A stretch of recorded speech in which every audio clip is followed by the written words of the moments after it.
Di IAI itu ada ujian sertifikasi CA Indonesia, Chartered Accountant. Satu kompetensi adalah untuk teknologi sistem informasi. Jadi dia harus kuasai. Akuntan zaman sekarang juga harus paham isu-isu yang lagi hit sekarang di dunia bisnis, yaitu sustainability.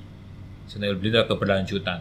Dan sekarang kita di IAI sedang mempersiapkan SPK, standar pengungkapan keberlanjutan. Karena kita yakin, kita sudah sepakat ya, akuntan diperlukan Pak ya. Selama masih butuh cuan, butuh uang, akuntan diperlukan gitu ya.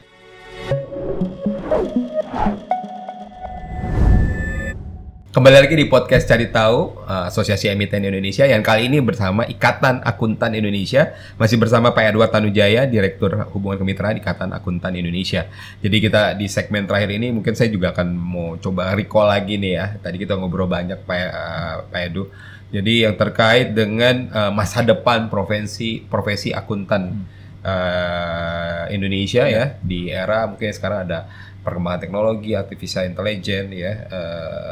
Machine learning dan lain sebagainya lah gitu ya. Nah kira-kira Bapak ngeliat dalam 5-10 tahun ke depan kira-kira apa sih yang harus dipersiapkan oleh para profesi akuntan ini ya, dan kira-kira apa sih yang berubah secara drastis di 5-10 tahun ke depan? Ya, terima kasih Pak Gilman. Jadi tentu challenge yang paling kelihatan sekarang adalah teknologi. Orang-orang pasti agak anxious dengan teknologi ini. Ya. Gimana teknologi? Tapi baik lagi ya, sebenarnya kalau kita refleksikan sendiri, teknologi itu banyak sebagai alat bantu. Jadi kalau kita bisa memanfaatkan teknologi itu untuk memudahkan, memfasilitasi pekerjaan kita supaya bisa lebih akurat dan lebih cepat, saya rasa itu bukan hal yang takuti. Dan akuntan semestinya adalah profesi yang terdepan untuk bisa menguasai teknologi ini. Maka misalnya tadi saya sudah sampaikan, di IAI itu ada ujian sertifikasi CA Indonesia, Chartered Accountant. Satu kompetensi adalah untuk teknologi sistem informasi. Jadi dia harus kuasai. Ini nggak perlu takut. Itu yang pertama, Pak. Lalu kedua, tentu akuntan zaman sekarang juga harus paham isu-isu yang lagi hit sekarang di dunia bisnis, yaitu sustainability. Sustainability atau keberlanjutan. Dan sekarang kita di IAI sedang mempersiapkan SPK, standar pengungkapan keberlanjutan. Ini adalah SPK standar global. SPK 1 dan SPK 2 ya, yang diadopsi dari IFRS S1, S1, S2. Dan itu supaya saya memastikan bahwa kita ini nggak boleh lepas dari dunia global. Kita harus adopsi lah apa yang di dunia global. Karena sekarang globalisasi itu bukan hal yang aneh Pak ya, it's already there. Gitu. Jadi akuntan juga harus terlibat. Dan yang saya sampaikan juga yang ketiga adalah bahwa profesi IAI itu sangat menjaga kompetensi anggotanya, akuntan profesional di anggota IAI, karena kita memang bagian dari komunitas global. Jadi kalau tadi Pak Gilman sampaikan bahwa ada CA Indonesia, kalau ada kompetensi yang IT Pak SI, karena secara global itu ada Pak. Jadi kita menyusun kompetensi akuntan profesional itu juga bukan karena IAI tiba-tiba mikir sendiri itu enggak, tapi kita ada acuannya. Kita tetap mengacu ke standar global. Standar global ya. Jadi akuntan profesional itu harusnya dari sejak dia berkecimpung di profesi ini, ketika dia menjalankan pekerjaannya, itu pasti semua mengacu ke standar yang bersifat global. Nah dengan demikian maka harusnya outputnya juga berkualitas global, dan itu bisa dipercaya oleh pengguna yang juga kebanyakan dari investor global. Dan ini adalah sedikit sumbangsi kita lah, kami di profesi supaya perekonomian Indonesia itu maju. Karena bagaimanapun juga investasi yang masuk baik melalui dana-dana langsung ke pemerintah ataupun emiten Pak, itu kan pasti ujung-ujungnya nanti bisa memajukan ya, berkontribusi pada perekonomian, perkembangan perekonomian nasional. Betul. Nah, itu yang satu yang kita lakukan. Impact-nya ke masyarakat juga. Jadi tujuan pentingnya ujung-ujungnya tetap kepada peningkatan kesejahteraan masyarakat.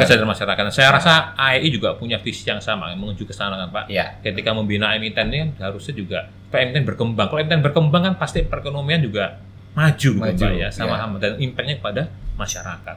Nah, bagaimana nanti emiten bisa berkembang? Tentu dia juga butuh jasa penunjang. Dan salah satunya adalah saya yakin profesi akuntan ini menjadi salah satu yang bisa mendukung emiten untuk maju. Ya, mungkin saya sendiri personal Pak ya, kita sambil ngobrol. Mungkin saya sendiri juga kan bukan base akuntansi, tapi di beberapa tahun terakhir I learning lah about accounting kan. Jadi ternyata ini ada kenapa nggak dari dulu ya kita belajar gitu ya.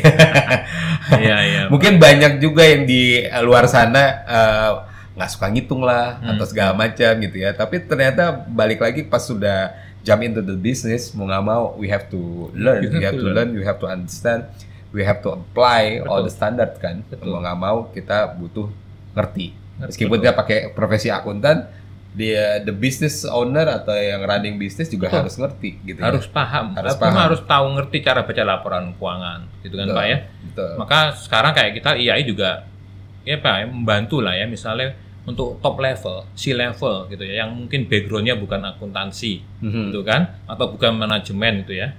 Kan banyak tuh C-level yang background-nya apa? Dari teknik, dari apalah fisika, dari ilmu eksakta, tapi they jump into bisnis kayak Bapak gitu.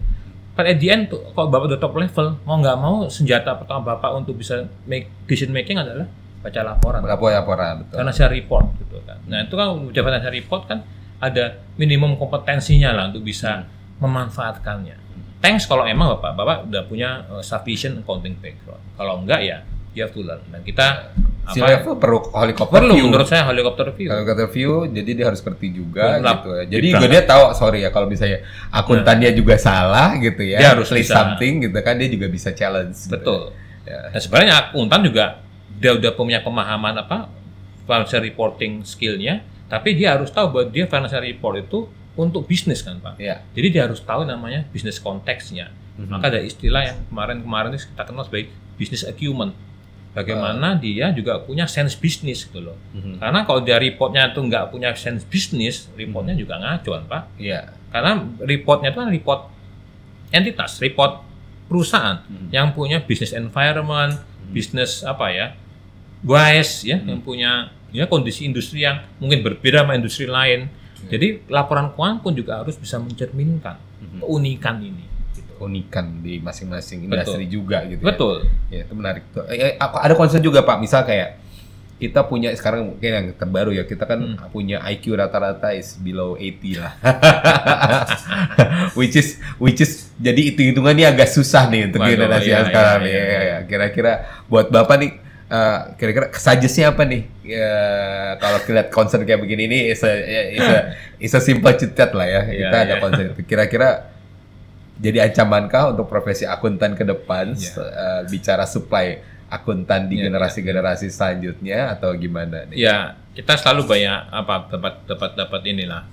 Bukan komplain lah, dapat masukan lah tentang Gen Z, Gen Alpha gitu kan. Yang kelihatan kok beda banget ya sama zaman kita. Tapi poinnya adalah tapi saya rasa tiap generasi itu punya their own time lah Pak ya, their own challenges gitu, saya yakin.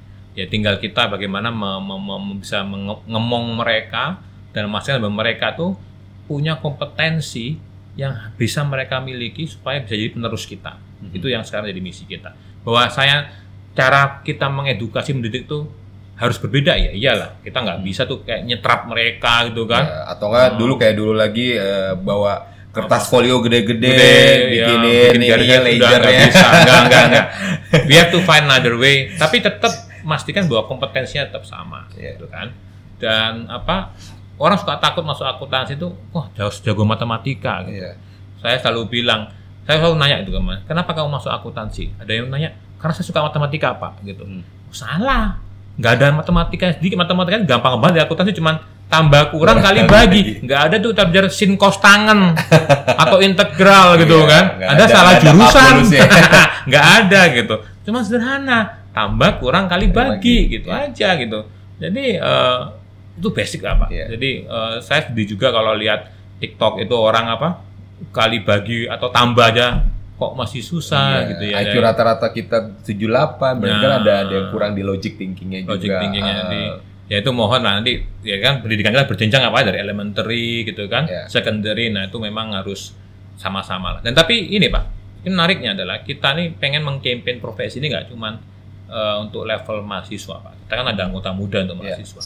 Mudah-mudahan kalau ini berjalan kita lagi mau masuk ke SD Pak, ke sekolah secondary. Iya, secondary ke SMP, SMA. Kok bisa SMA dulu baru SMP? Kenapa? Karena gini, supaya orang itu tetap terinspirasi jadi akuntan. Karena kita yakin, kita udah sepakat ya, Pak, akuntan diperlukan Pak ya. Selama masih butuh cuan, butuh uang, akuntan diperlukan gitu ya. Nah, kok kita lihat dulu zaman kecil Pak, nggak ada cita-cita jadi akuntan ya. Kok Bapak tuh cita-cita jadi apa? Dokter lah, guru lah, astronot. Nggak ada jadi akuntan Pak gitu ya. Nah ini kita mau menginspirasi gitu, bahwa profesi ini masih menjanjikan. Ya, ibu saya juga sebenarnya akuntan Pak. Jadi cara memotivasinya adalah ngitungnya pakai duit kan. Jam kecil. Iya. Baru itu termotivasi. Harus seperti gitu Pak. Kalau duit, semua orang kayaknya ada kepentingannya. Ada gitu. Semua orang suka semua, gitu kan. Itu motivasi dasar itu ya. Motivasi dasar. Tapi menarik. Jadi mungkin last part nih Pak ya, kira-kira pesan Bapak nih dari IAI ya, para akuntan yang di luar sana. Mungkin ada akuntan yang memang saat ini khawatir, saat ini udah profesi, iya, ada yang mungkin juga lagi khawatir akan dampak kehadiran teknologi ataupun AI ya, terkait dengan potensi profesinya mereka. Nah, kira-kira pesan Bapak apa nih buat teman-teman akuntan di luar sana? Mungkin saya belum berpesan lah, tapi saya pengen mengajak gitu ya, bahwa mungkin kita nggak perlu takut dengan perkembangan teknologi ini, mau AI, mau apapun tuh ya, tapi kita lihat tuh bukan sebagai tantangan, tapi kita lihat tuh sebagai peluang dan kesempatan untuk membuat pekerjaan kita sebagai akuntan itu lebih cepat, tapi juga lebih akurat, lebih berkualitas, dan lebih dapat diterima oleh pengguna laporan keuangan. Dan secara khusus nih, karena ini kita di acara Cari Tahu AEI kan ya, Asosiasi Emiten, banyak akuntan di perusahaan itu yang merasa bahwa ini nggak terlalu penting tugas saya gitu kan ya, kayak cuma bikin laporan keuangan. Enggak Pak, tugas Bapak Ibu di perusahaan itu sangat penting ya, untuk bikin laporan keuangan. Oleh karena itu sekarang IAI itu juga ingin mengembangkan kompetensi Bapak Ibu yang bekerja di perusahaan melalui kompartemen namanya KASB, Kompartemen Akuntan Sektor Bisnis Pak. KASB, Kompartemen Akuntan Sektor Bisnis. Tujuannya apa? Jadi tujuannya adalah supaya yang di perusahaan, di emiten terutama ya, emiten dan perusahaan ini tidak ditinggalkan di profesi. Bapak Ibu juga harus update. Kalau dulu mungkin ada ceritanya, bikin laporan kan pusing, udah suruh auditor aja yang mikir.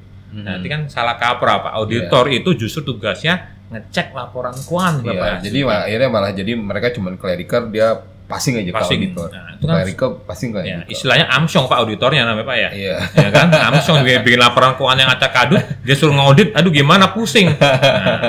Padahal tadi di awal kita ngomong apa? Time frame audit laporan itu kan ya dari tahun 80 sampai sekarang ya sama. Nggak berubah. You have to submit on 31st of March, 31 Maret. Maret. Bersaing, makin lama makin cepat. Iya, kayak sekarang, BRI aja segede gitu, tanggal belasan Februari udah keluar. Artinya apa? Gitu. Dia nggak mungkin lah BRI nggak punya akuntan. Pasti punya orang-orang yang qualified supaya dia bisa bikin laporan keuangan. Sehingga auditornya pun juga terbantu kan bikin laporan keuangan. Bukan membantu apa? Jadi internal accounting-nya dia strong, tertata rapi, ke auditornya juga enak, rapi, auditornya bisa kerja cepat gitu kan. Bisa identify isu-isunya cepat. Kalau kerja cepat, hasilnya keluar cepat, bisa ada impact juga ke company itu ke performance di market ataupun terkait roadmap bisnis perusahaan. Lebih cepat lebih baik katanya Pak ya. Kalau dia isunya nanti di bulan Juni gimana Pak? Iya. Udah ketinggalan kereta. Dan udah direbut semua Pak. Makanya saya ini mungkin persaingannya itu ya. Makin lama makin cepat, bukan karena di require sama regulator, tapi mereka juga makin mulai rebutan secara terbatas juga kan. Tapi cepat-cepat harus tetap ini kan Pak, harus tetap berkualitas dan karena makanya butuh akuntan yang memang kualitas yang qualified dan paham menggunakan tadi itu alat bantu yang nama teknologi. Oke, jadi seorang akuntan nggak cuma masalah logic thinking yang bagus, sense-nya juga bagus, tapi juga yang terkait dengan update-nya juga bagus, tetap nggak gaptek lah. Nggak gaptek. Oke. Thank you Pak Edu nih buat chit-chatnya untuk kesempatan kali ini. Terima kasih, sangat menarik di podcast Cari Tahu bersama Ikatan Akuntan Indonesia. Kita akan ketemu lagi dengan teman-teman di seri-seri berikutnya untuk program podcast Cari Tahu. Kita akan cari tahu lebih dalam dan dalam lagi sehingga kita bisa dapat knowledge yang jauh lebih banyak, jauh lebih berkualitas dan juga berguna untuk kita semua. Terima kasih. Sampai jumpa di lain kesempatan.